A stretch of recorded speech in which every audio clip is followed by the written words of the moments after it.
मिथिलांचलक गर्व Janaki FM 106 megahertz. नमस्कार, जानकी FM 106 मेगाहर्ट्ज जानकी समाचार में अपने की स्वागत है। राजन से सुनल जाओ समाचार।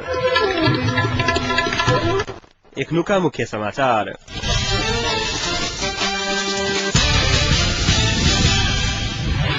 डॉक्टर बाबूराम भट्टराई इतिहास में कमजोर प्रधानमंत्री रहल पूर्व सेनापति कछुवालक कहब। लोड सेटिंग हटावा लेल जिला अदालत मोहतरी द्वारा प्राधिकरण के नाम से अंतरिम आदेश जारी। मूल वृद्धि के विरोध में विद्यार्थी आ पुलिस बीच झड़प, आधा दर्जन विद्यार्थी घायल। नागरिक सरोकार समिति जनकपुर विभिन्न 11 सूत्रीय मांग रखत आई जिला प्रशासन कार्यालय धनुषा में ज्ञापन पत्र बुझौलक।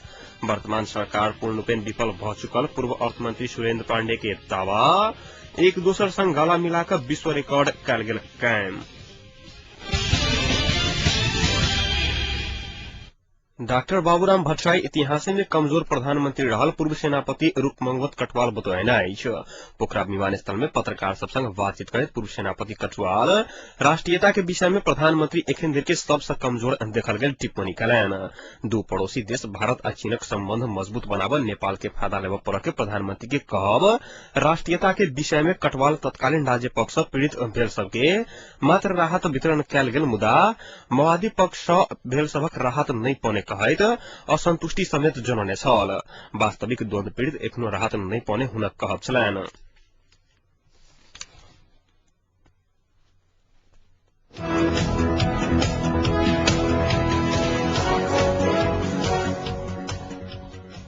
जिला अदालत मोहतरी नेपाल विद्युत प्राधिकरण जलेश्वर शाखा के लोड सेटिंग के निर्णय कार्यान्वयन नहीं करवा लेल अंतरिम आदेश जारी कयलक अछि। जिला अदालत मोहतरी 3 नंबर न्यायाधीश ऋषि राम निरौला के एकल इजलास से माघ 2 गते से शुरू नया लोड सेटिंग के निर्णय कार्यान्वयन नहीं करवा लेल विद्युत प्राधिकरण शाखा के नाम में अंतरिम आदेश जारी कयलक अछि।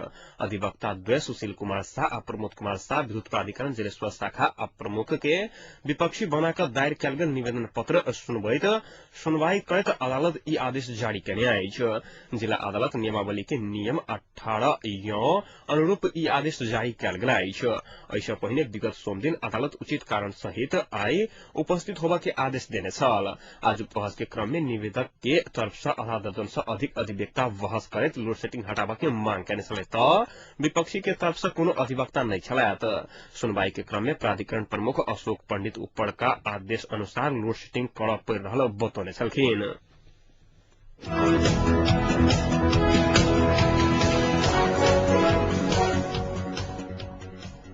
पेट्रोलियम पदार्थ में सरकार द्वारा कयल गेल भारी मूल्य वृद्धि के विरोध में विद्यार्थी संगठनक आह्वान में कयल गेल आम हड़तालक क्रम में जनकपुरक पिठिया बाजार में आंदोलनरत विद्यार्थी आ पुलिस बीच आई झड़प भेल अछि। झड़प के क्रम में करीब आधा दर्जन विद्यार्थी घायल भ गेल अछि।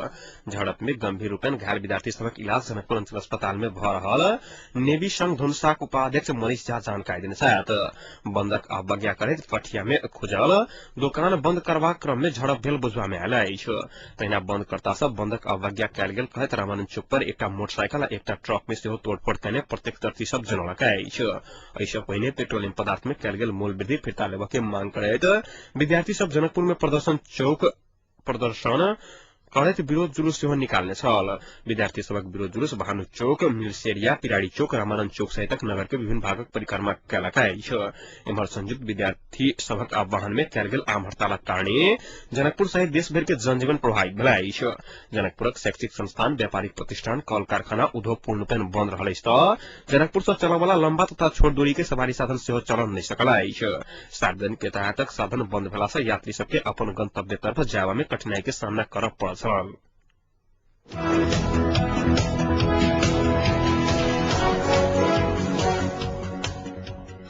युवा विद्यार्थी बंदक कारणे बिना विभागीय मंत्री राजलाल यादव पैदल राजनामा बुझबा लेल सिंहदरबार पहुंचल छलथि। सरकारी निवास पुलचौक से यादव निजी सुरक्षाकर्मी आ सहयोगी के संग प्रधानमंत्री डॉक्टर बाबूराम भट्टराई के राजनामा बुझबा लेल सिंहदरबार पहुंचल छलथि। जिम्मेवारी नहीं देल गेल कहैत यादव असंतुष्ट भऽ कऽ माघ 7 गते पद से राजनामा देबाक घोषणा कयने रहथिन। यादव मधेसी जांचकार फोरमक उम्मीदवार भऽ कऽ सिराहा क्षेत्र नंबर 2 से निर्वाचित भेल रहथि। 7 महीना पहिने पार्टी विभाजन भेलाक बाद ओ जयप्रकाश गुप्ता नेतृत्वक फोरम गणतांत्रिक से आबद्ध रहल अछि।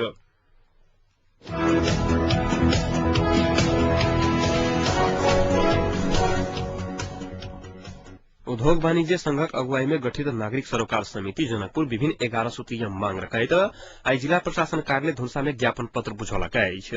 आंतरिक राजस्व कार्यालय सेवा केन्द्र मोहतरीक बर्दीवास में स्थापना कऽ सरकार छल कहने कहैत समिति जिला प्रशासन कार्यालय धुनसा में मांग पत्र प्रस्तुत कैने छल। नागरिक सरोकार समिति द्वारा बुझाओल गेल मांग के संबंध में जानकारी दैत शाह जनकपुर के विकास के बाद जनकपुर के रेलवे के विकास, पर्यटन, विश्व संपदा में जानकी मंदिर के रखे के बाद जचुकाली फैक्ट्री के अवस्था, क्षेत्रीय एयरपोर्ट की अवधारणा, लोड सेटिंग के बाद आए के ये हमारे से निर्णय कैलक से अभी भी हमारे से मांग है खारिज कऽ सहमति कऽ जे हमारे परिपत्र न्यायालय वही हिसाब से काज कल जाए, हरेक जिला के स्तर मुकाम में दिल जाए। हम सब बार बार ये चीज कह रहा है कि हम सब कोनो भी क्षेत्र के कोनो भी वर्ग के विकास के बारे में नहीं, सबके अपन अपन हक है। तथापि अभी के समय में जो हिसाब से राजनीति तरल अवस्था है, राज्य के गंभीर होकर संविधान बनाने के चाहिए, संहिता में देश के लगाने के चाहिए। तब यहाँ निर्णय दोहरो बात के आगे दोहरो पत्र द्वारा मतलब धोखाधड़ी वाला काज करे छे।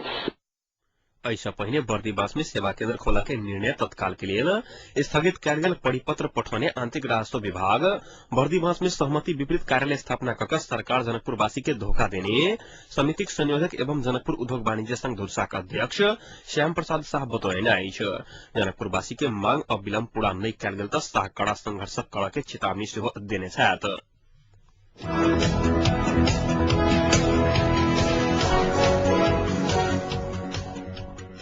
नेकपा एमाले के पोलिट ब्यूरो सदस्य एवं पूर्व अर्थमंत्री सुरेन्द्र पाण्डे शान्ति आ संवैधानिक अभिभावना पूरा नहीं कऽ सकला कारणे वर्तमान सरकार पूर्ण रूपेण विफल भऽ चुकल दावा करना अछि। चितवन के भरतपुर में आई पत्रकार सब संग बातचीत करैत सरकार असफल भऽ गेल कहैत नैतिकता के आधार पर तत्काल प्रधानमंत्री के अपन पद सँ राजीनामा देबऽ लेल पाण्डा आग्रह केने छथि। सरकार आर्थिक लक्ष्य में सेहो असफल भऽ चुकल पाण्डे टिप्पणी करने अछि। पैघ रूपेण पेट्रोलियम पदार्थ में मूल्य वृद्धि कऽ सरकार सब साधारण जनता के आहत देने पाण्डे के कहब छलनि।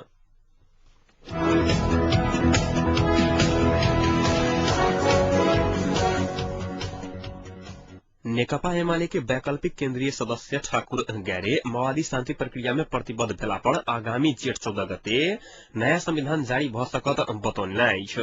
वो माओवादी एखनुका गतिविधि से शांति आ संविधान काज पूर्णता नहीं पावा के संकेत देखल गेल समेत बतौने छलथि। एमाले कार्यकर्ता प्रशिक्षणक क्रम में बागलुन पहुंचल नेता गैर आई पृष्ठ चौतारी आलोचना कयने पत्रकार सम्मेलन में बजैत वर्तमान सरकार गठन के समय नागरिक बहुत आशा कयला बादो आशा अनुसार काम कर नहीं सकल टिप्पणी कयलनि।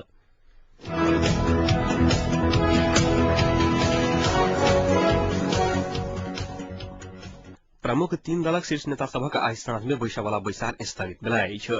शीर्ष नेता सबक बैसार काल्हि भोर 8 बजे माओवादी अध्यक्ष पुष्पकमल दाहाल प्रचंडक निवास लाजिन पार्क में बैसत। भोर 8 बजे के लिए बजाओल गेल बैसार साँझ 6 बजे तक के लिए घुसकाओल गेल छल। द्वंद्व काल में माओवादी जनसत्ता द्वारा कयल गेल जगह संबंधी काज के मान्यता देवा के सरकारी निर्णय पश्चात उत्पन्न विवाद समाधानक लेल 3 दलक बैसार बजाओल गेल छल। विपक्षी दल सब जनसत्ता के काज में मान्यता देवाक निर्णय खारिज के मांग करैत संसद अवरुद्ध करैत आयल बताओल गेल अछि। सरकार आ माओवादी सर्वोच्च अदालतक आदेश अनुसार निर्णय स्थगित कयने कहैत संसद सुचारू करबा लेल विपक्षी दल के आग्रह करैत आयल अछि।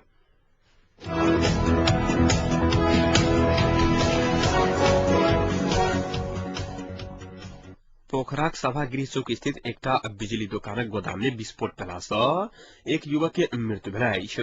क्रिस्टल लाइट हाउसक गोदाम में सामान मिलाबा के क्रम में अचानक बम विस्फोट भेला सँ स्यांगजा और स्टेट 25 वर्षीय राम बस्तोला के मृत्यु भेल पुलिस जनौलक अछि।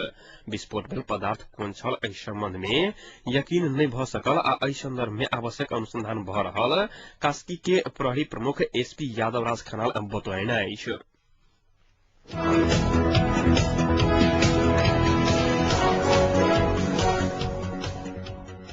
कैलालिक मालाखेती 7 अतरिया में आई गैस के सिलेंडर विस्फोट भेला सँ एक गोटे बालक के मृत्यु भेल अछि।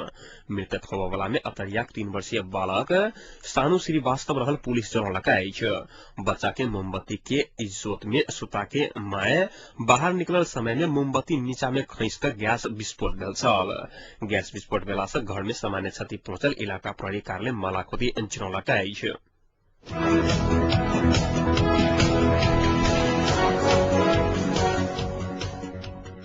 नाइजेरिया में सेना 150 संदिग्ध व्यक्ति के गिरफ्तार करने आई है। ओकरा सबके संबंध चरमपंथी इस्लामी संगठन बोके होड़म संग रहल बीबीसी उल्लेख करने आई है।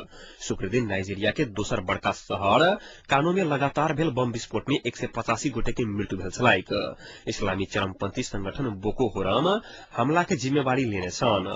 पुलिस विस्फोटक पदार्थ से भरल कम्ती में 10टा कार बरामद करने छल।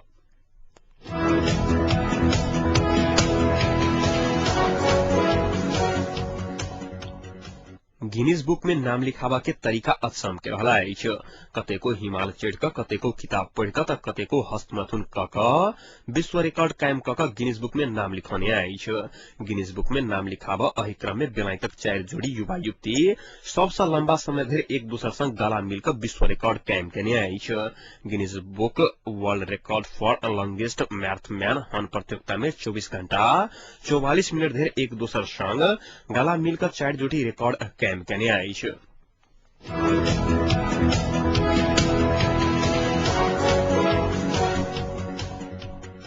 आप तापक्रम में जनकपुर तापक्रम 17 डिग्री सेल्सियस रहला है।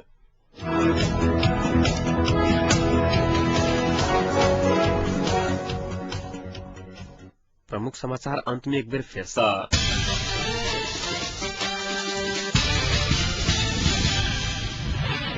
डॉक्टर बाबूराम भट्टराई इतिहास में कमजोर प्रधानमंत्री रहल पूर्व सेनापति कटवालक कहब।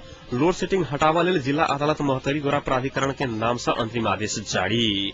मूल वृद्धि के विरोध में विद्यार्थी आ पुलिस बीच झड़प, आधा दर्जन विद्यार्थी घायल।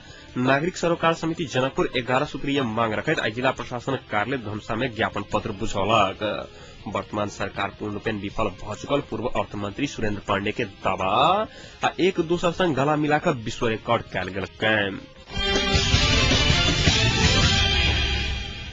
अहिक संग एखनुका जानकी समाचार एतै सम्पन्न होइतै। पुनः जानकी समाचारक संग उपस्थित रहबेटा करब। तादिर सुनतै जानकी एफएम 106 मेगाहर्ट्ज। नमस्कार।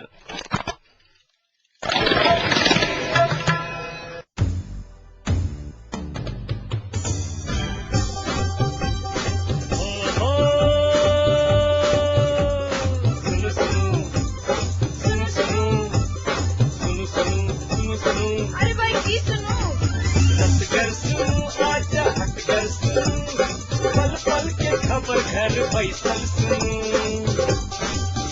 जानकी सबके मन माटी कपड़ बाट ऐसा जानकी